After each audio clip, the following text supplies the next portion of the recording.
And then I'm going to put myself on spotlight. There we go. Welcome to the Inland Valley Storytellers monthly story swap meeting. I'm John St. Clair, and I'm the leader of the Inland Valley Storytellers. And on this Valentine's night, we have a rather small turnout, but we will have two stories tonight, and I'm going to tell the first story. And this story is from India, and it's a fairy tale. In fact, it includes fairies. And it's called The Girl with the Most Beautiful Hair in the World. Once upon a time, in a city called Hindustan, there lived a merchant who sold perfumes, and he had a daughter named Dharani, whom he dearly loved. Dharani had a friend who was a fairy, and both Dharani and her fairy friend were able to sing more sweetly and dance more gracefully than anyone else in the kingdom. For this reason, they were held in high esteem by the king or Raja of fairyland. And the Raja's name was Indra. Dharani had the loveliest hair in the world, for it was like spun gold, and the smell of it was like the smell of fresh roses. But her hair was so long and so thick that the weight of it was often unbearable. One day, she cut off a shining tress of hair. Wrapping the hair in a large leaf, she threw it in the river which ran just below her window.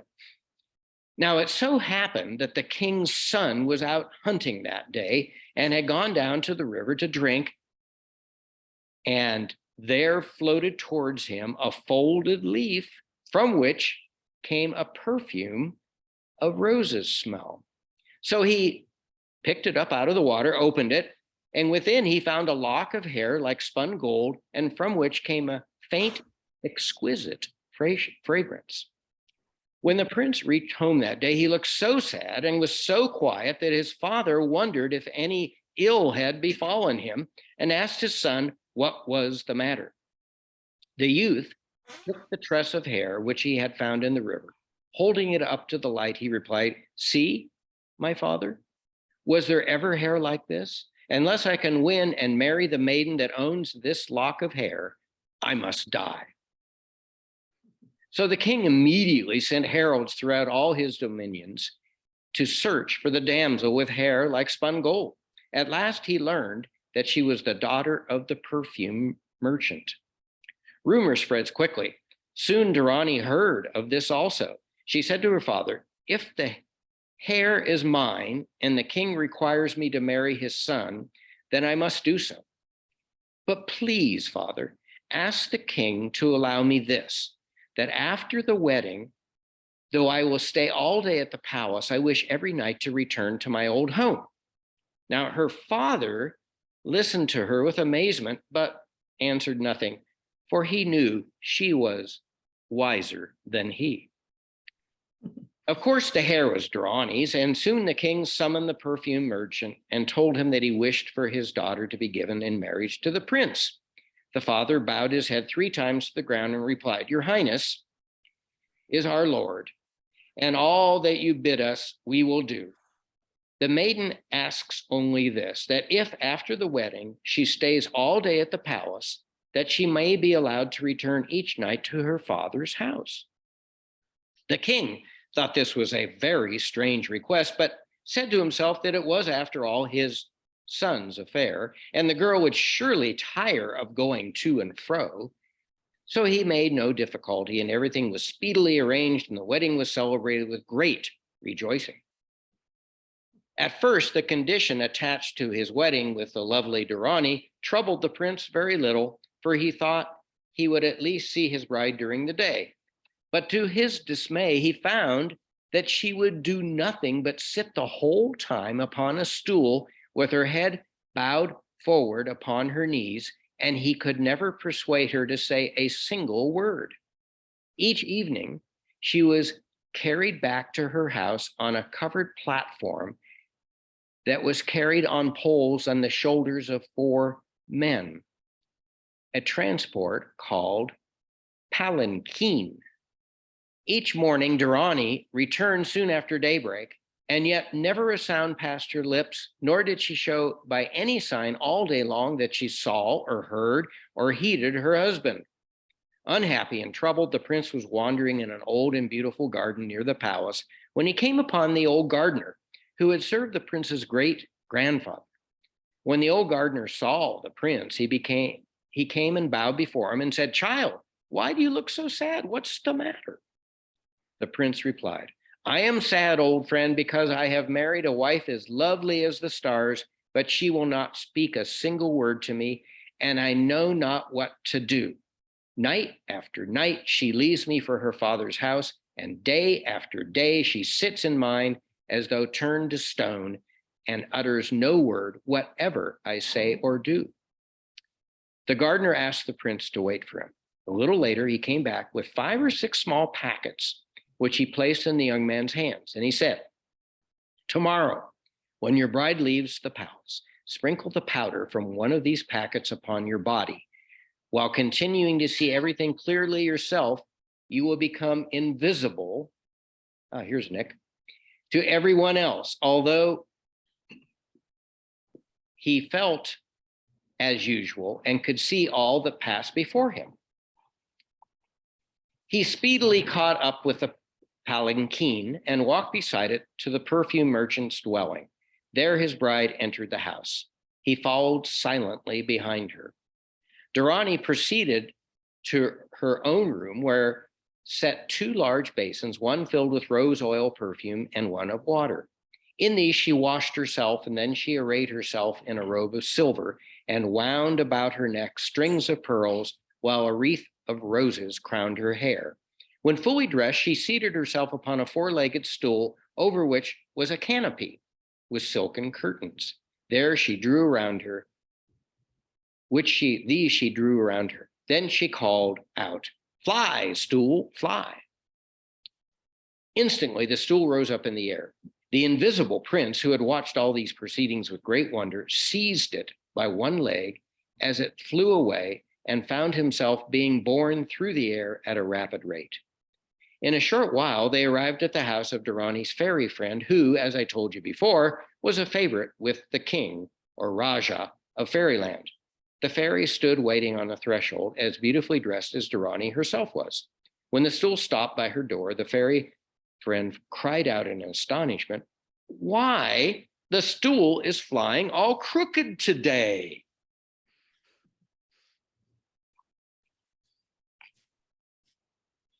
"I suspect you have been talking to your husband, so it will not fly straight."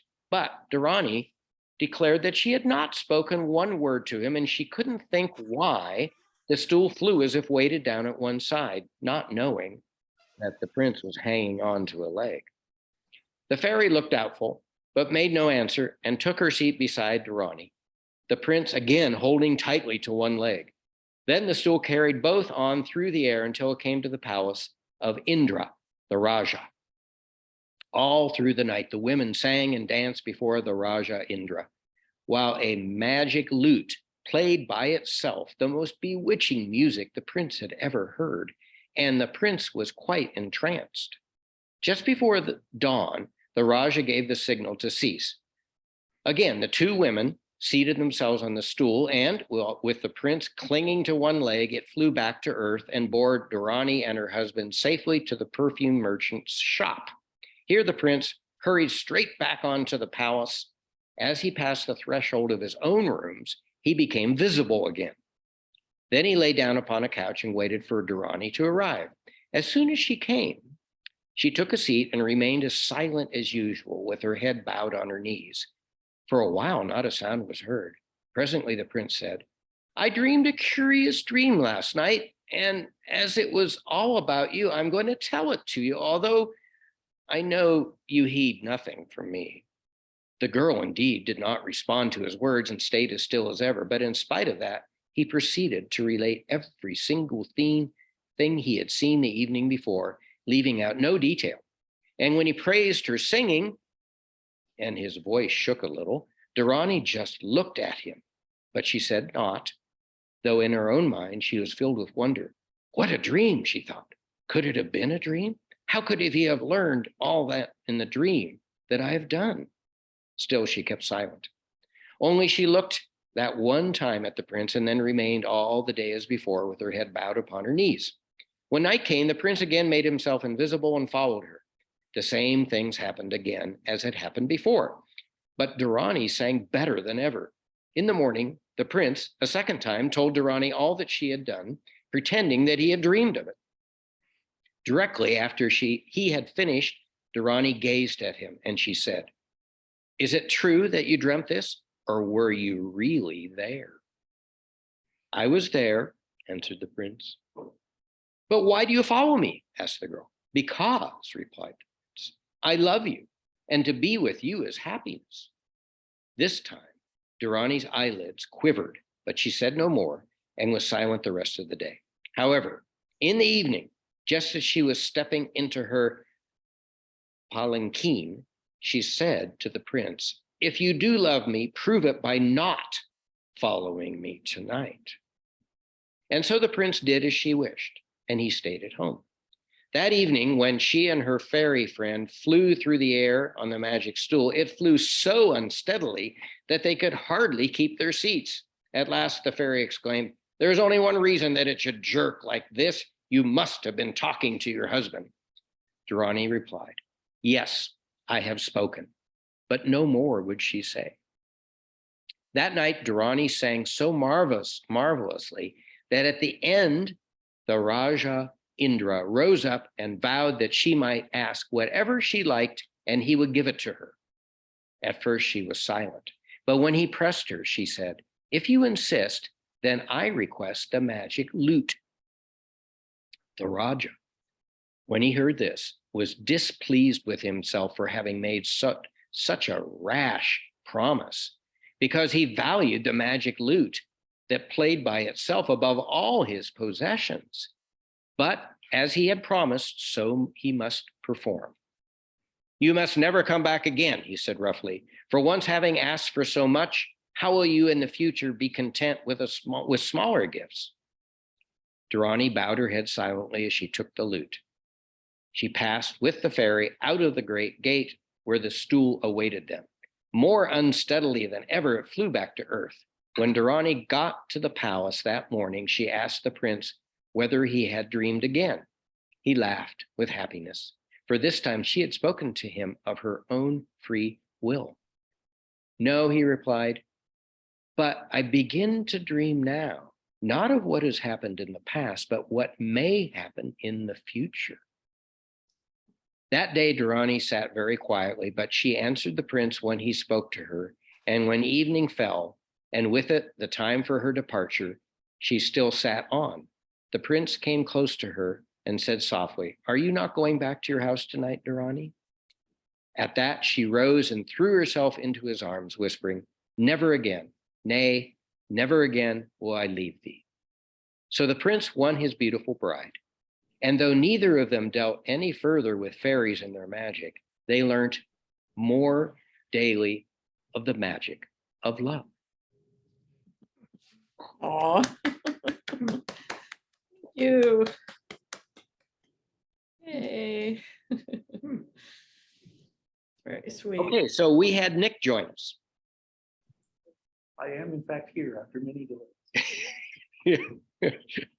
So Nick, this is Carl. Hello. So those of you, that's Carl over there on the couch. How you doing? Hi, Carl. And Carl has a story. Do you have a story also? Oh, let Carl do his first. Okay, do you want to sit or stand? Shall I sit? It's probably be clearer what it's like that from to you. Either way. I sat because I was actually reading my story. Usually I stand, but it would be harder to. Oh, should I stand? It's up to you. I mean, I don't mind sitting actually, if it's all right. yeah. So what we can do is we can just move if you want to stay in the same seat. All right. Okay, that's yeah. And I'm going to have to go. So I'm going to say, I'm so sorry. I'm going to miss your story, but I need to go. Don't worry And about hopefully I'll catch you next month. Well, Bye. Hi. Okay, bye-bye, Adrian. Okay, whenever you're ready. So good evening. My name's Carl Clark. This is my first visit to the Inland Empire Storytelling Group. And it's through the introduction of what's Barbara's last name? Rugeley. Rugeley. Okay.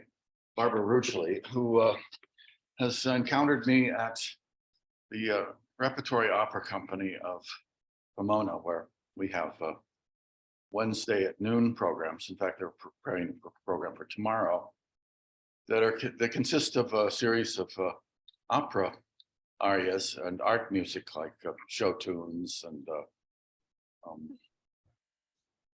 art music, classical type, romantic, whatever. It's an opera group, and I'm not an opera singer. I enjoy opera, but I've been introduced to it as a fan, but I haven't had any singing training. Now sometimes I'll be in a chorus group with the Repertory Opera Company, but I'm on very friendly terms with the lady that organizes these shows, and she likes me to come and play on a trumpet or a harmonica a tune. And the opera singers like this because I'll frequently be the first person and nobody wants to go first. So the trumpet's sort of like being at the racetrack or something. You get a trumpet fanfare or something, and then everyone realizes, and then the singer, or they'll feel more comfortable, and everyone won't be ignoring them. But if you're going to play a tune on a harmonica or a trumpet, unlike a singer, you're only going to play through the chorus like one time, whereas a singer will be recounting a story and maybe go through the melody 4 or 5 times in the course of recounting the story of love or vengeance or whatever may be the case in whatever opera. And with these opera at noon programs, each of us are required to explain a little bit what we're about to, the title of the tune, the composer, and a little bit of background information. The opera singers are going to say, well, in this aria, I'm singing the part of Rudolfo, who's in love with Mimi, who's dying of a consumption, and blah, blah, blah. And they explain a little bit because they're probably going to be singing in Italian or French or something, or even in English, but it's hard to understand when somebody's singing an opera, even in English. Well, I have a harmonica, and my tune is going to probably take about 30 seconds or maybe 40 seconds to go run through, and I'm not going to play it 4 times. I'm just going to play it once. So I tend to prepare a little bit of an introduction, and Barbara thought, well, you're essentially doing a storytelling. And tomorrow's program, which I haven't fully prepared, is going to be, I've proposed to play on the harmonica, "Do Not Forsake Me, Oh My Darling." It's a Tex Ritter tune. It premiered in a film in 1952 entitled High Noon, starring Gary Cooper, who received the Academy Award for his performance in High Noon. And Dmitri Tiomkin was the composer of the music, the song that was sung by Tex Ritter, and also the incidental music, the orchestral music. He was a fine, it's curious because he was born in Russia, but he really excelled at the genre of Westerns. And you think, well, Dmitri Tiomkin, we'll have him do the music for Dr. Zhivago or something. No, he did the Westerns and things, and the fellow that did the music for Dr. Zhivago was French. So, it just doesn't really, but he's a wonderful composer. And of course, you probably know the story of High Noon. It's a fellow, a sheriff in a small town in New Mexico, played by Gary Cooper.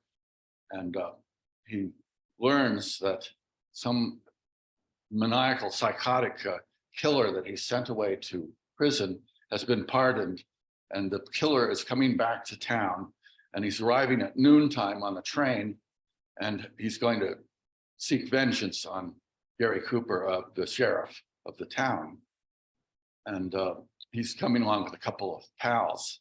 One of them is Lee Van Cleef, who's these are tough. These are bad men in the Western tradition, and they're all gunfighters. And Gary Cooper. The film consists of him going around to various friends and people that he knows in the town and trying to solicit some help. Maybe get the whole posse together. Some armed men. Maybe discourage the desperados from getting off the train or threatening. Well, everyone's afraid. Now, I've read that this is was kind of allegorical. In 1952, we were having the Joseph McCarthy sort of the communist witch hunting trials and things, and this is kind of an allegory on that. Anyway, everyone in the town is afraid to help the sheriff, and one by one, he's going to I don't know. There's different actors, Lloyd Bridges, I think, and a whole bunch of great character actors, and they're all afraid. And his wife or his fiance is Grace Kelly, the beautiful actress, and she's a Quaker, plays a Quaker, and she's saying, darling, let's get out of here before noon. We'll go to San Francisco, and you don't have to face these fellows. Look at everyone, and nobody in the town is going to help you. Let's go. And I always tend to think, well, if it were me, I would take off with Grace Kelly for Frisco and get out of town before noon.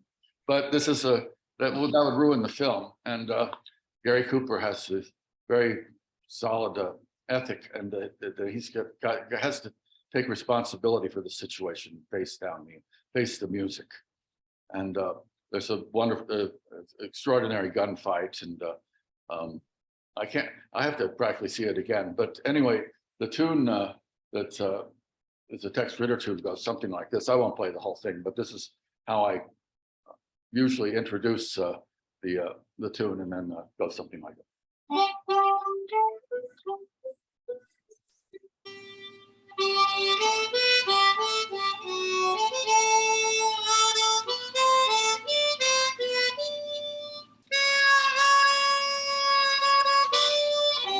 And it goes on, and there's it's the Western genre is an extraordinary American genre. The unspoiled West, in a way, it only lasted for about 20 years or something, and it got settled down, and there were trains, and the Indians got pacified. And well, back in the 40s and the 20s, 30s, 40s, they had this genre developed. In the 20s, films were silent, but they had cowboy songs before that. Authentic cowboys, I guess, but I don't think the cowboys in actual historic West had guitars. I think the guitars came from Veracruz and the Mexican. The Mexicans, of course, are at the origin of the cowboy, really, the vaqueros. But all this romance has developed about cowboys. And I grew up in Casper, Wyoming for 4 years. My father was a geologist. I don't remember much about Casper because I was only 5 years old. And Red Lodge, Montana. I was born in Long Beach. But I do remember, and it's probably one of these false memories where you're looking at photographs, family photographs, and they become memories. But I do have a few souvenirs of the West. My mother told me a story once that she was sitting in a bar having a beer, I guess, with her husband and my father, and the rodeo was in town. And this drunken cowboy runs in and shoots all the bottles off the top of the bar with a 6-gun. She also said that everyone used silver dollars in those days. This is early 50s, and that they'd wear holes in your pockets. So there wasn't a lot of paper money around.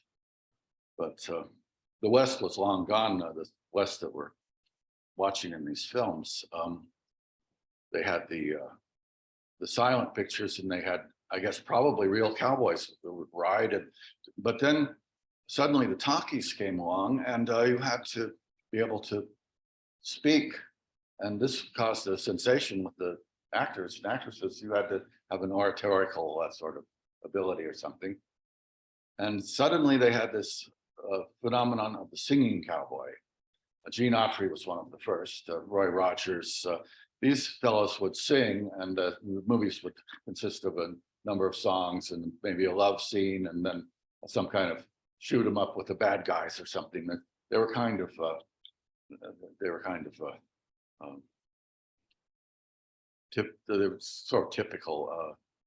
But around about the 40s and 50s, some really fine films were made. John Ford, The Searchers, this High Noon, I think is could be considered as a fine Western in the genre. Very, very fine films. The Searchers is one of my favorite films of all time. John Wayne is coming home from the Civil War, and starts off and he's look out the door and he's riding up, and he's joining his brother out in the Texas plains somewhere. Well, of course, John Ford has chosen New Mexico with these incredible mesas that he's. It's just beautifully filmed. It's 1956, The Searchers. It's one of the really great American pictures, I think. And anyway, John Wayne shows up, and he's in love with his brother's wife. But because you can tell the way he looks at her and the way he's talking. But he's, this is, of course, he's not going to do anything that would be a taboo. But this is kind of the drama underneath. Well, lo and behold, the Comanches come and they rustle some cattle, and John Wayne and all the men from this little town in West Texas somewhere go out after to track the Comanches. But turns out the Comanches are on a murder raid, and they come back and they kill the wife and kidnap the two daughters of the brother. And the rest of the film consists of 5 years where John Wayne is searching for the two daughters throughout the West that have been kidnapped by the Comanches. And he's with this half Indian, half Anglo nephew. And the nephew is there because the nephew knows that John Wayne, he hates Indians. He's a diabolical racist. And the nephew's there because he's afraid that when John Wayne finds the daughter, he's going to kill the daughter, murder her, because it's the little girl, and she's really cute, and she gets kidnapped, and then she becomes Natalie Wood in the course of the film. He's the fellow that's with John Wayne, and the remarkable thing about this film is that here's this man that's a diabolical Indian hating racist. Of course, this was in the 50s, and there was still a romance about the West, the American West, about rugged individualism and the conquest of the West and everything. And times have changed. So we look at things differently now, I think, a little bit with the Indians and the indigenous population and everything. But this film is really remarkable, and the young man is there because he wants to save the daughter from being. So anyway, so much for my storytelling. Tomorrow, usually on a night like this is Wednesday night, I'll be thinking in bed about, and I'll be reading a little bit from some CD on Dmitri Tiomkin and the music that I'm about to play, and the film that I'm going to speak about shortly. And then I'll start thinking and reflecting as I sleep, and then as I drive to Pomona the next day, about maybe some personal thing where when I saw the film, or I don't know, something like that. And this is my approach to storytelling. I was just at dinner, have it down at Blaze's Pizza, a very nice pizza place down the street.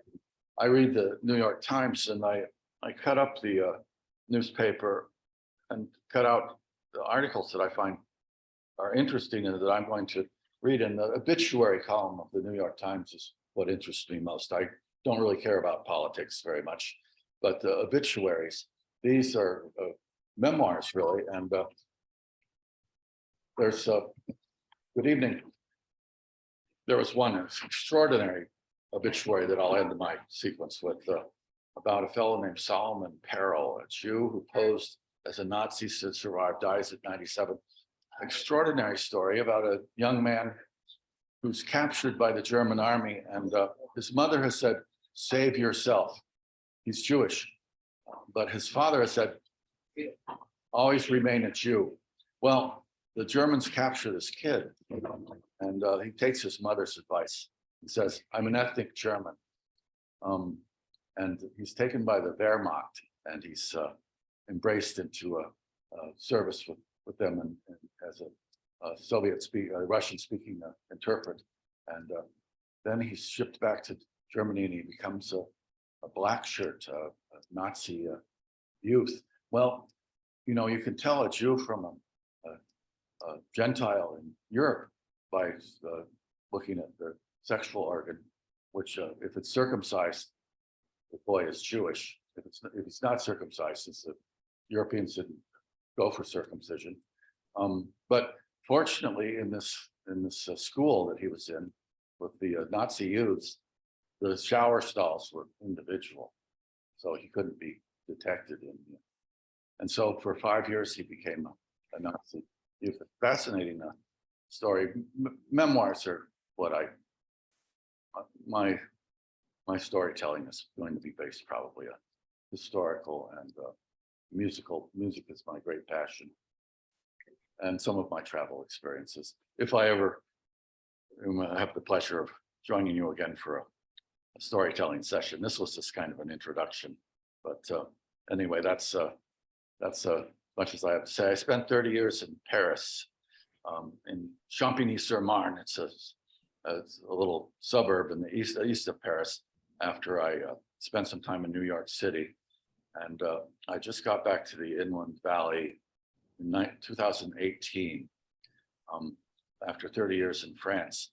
But I have some antecedents here, because my mother went to Scripps and my father went to Pomona. And I was for a short while at the Webb School for Boys, where I was expelled for being a bad apple that was spoiling the barrel. And that was in 1966. And then I got back in 2018. So it's a kind of a funny story. And I'm enchanted by the Inland Valley. I think it's a wonderful place to live. I'm very happy here. And I wouldn't have thought. I felt like, oh, I'm a failure. I didn't manage to succeed in France. And I abandoned my wife and daughter. I'm still married with my wife. We talk on the phone all the time. I say to my friends, you know, the secret to my marriage is that my wife and I live in separate continents. But anyway, I'm pleased to be here tonight and to share some stories with you. And I hope to see you again sometime soon. Thank you very much. Okay. Thank you. Thank you. All right, I'm gonna move this over here. Or do you want to stand? No, I can do this. Okay, I've been known to do that. adjust that so you appear how you want to appear. Fix my hair. Yeah. All right. Well, because of the date, I was thinking about the concept of love, because it's not really exactly the same in any two places, in any two times. And so I was thinking about two different stories about love. And one of them comes from a place you wouldn't necessarily expect, and that's from the town of Chelm. Because you see, in the town of Chelm, people had ordinary, normal lives. It's just that they got this reputation for thinking oddly and, you know, coming to the wrong conclusions about things and making unusual problems out of nothing whatsoever. But the fact is that the people in Chelm had lives, they had educations. In fact, Yossel of Chelm was educated enough that he was hired as a teacher in a neighboring town. But there was something odd about this, because even though he was a married man, he would spend the entire school year away from his family. Even though it was only a few miles, he could have walked it in an afternoon. He didn't come home for the major holidays. He didn't even come home to share the Sabbath with his family. He only came home at the end of the school year. Now, in that area, the school year ran from the fall until the middle of the spring. And he would come back.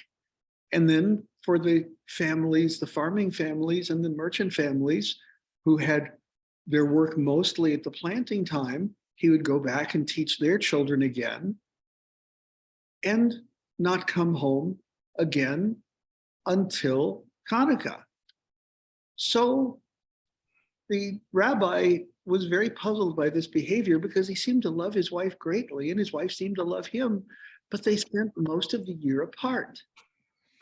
And so after he had witnessed this for several years, the rabbi finally asked Yosel, so why do you spend so much time away from your wife? You could walk back here for the Shabbos. You could walk back here for the other holy days. Why do you spend so much time away? And he said, Rabbi, it's because I love my wife so much. Every spring I come back, and every Hanukkah we have a new baby to add to the family. Do you think I'd want her to put up with that every week?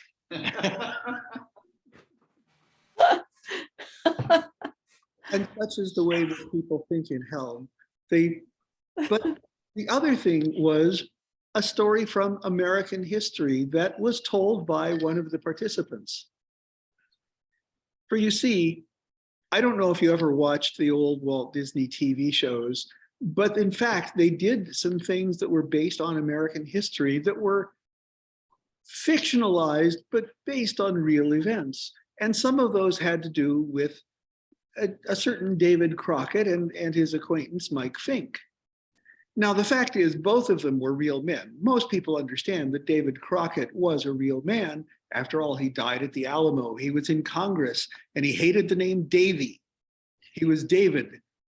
But he actually made a great deal of money telling stories about himself because the Crockett Almanacs were licensed products, and he wrote some of the material that was in them.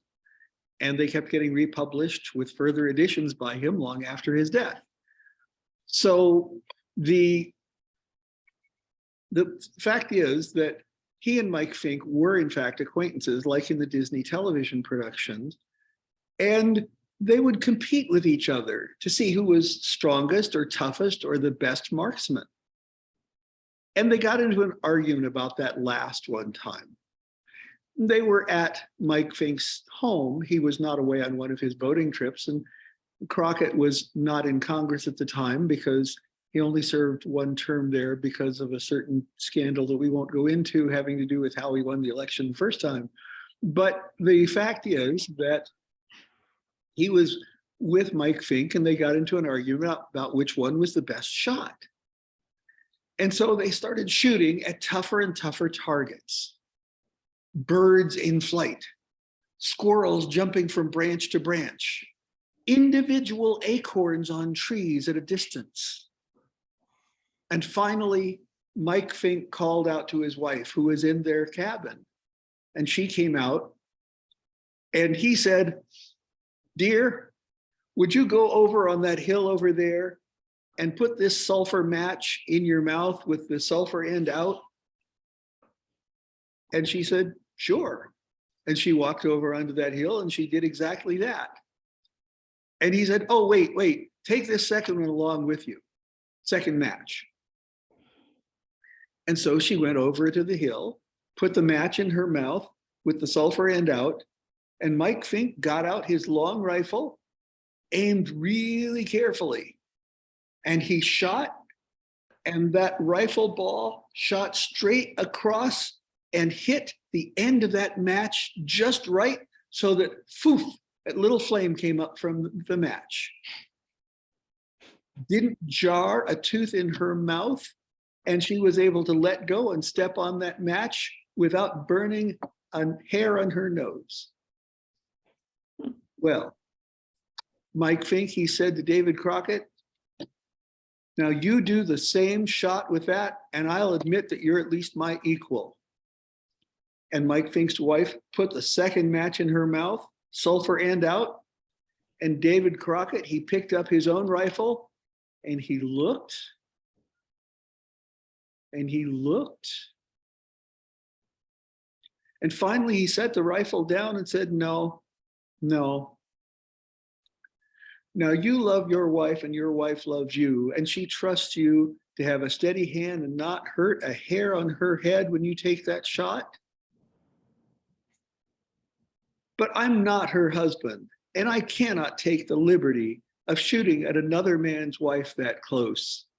Because after all, if I missed, you'd probably be really sore at me. If it was my own wife, that'd be different. So it was that Mike Fink won that shooting match. But some folks say that David Crockett had a better grasp on what love is.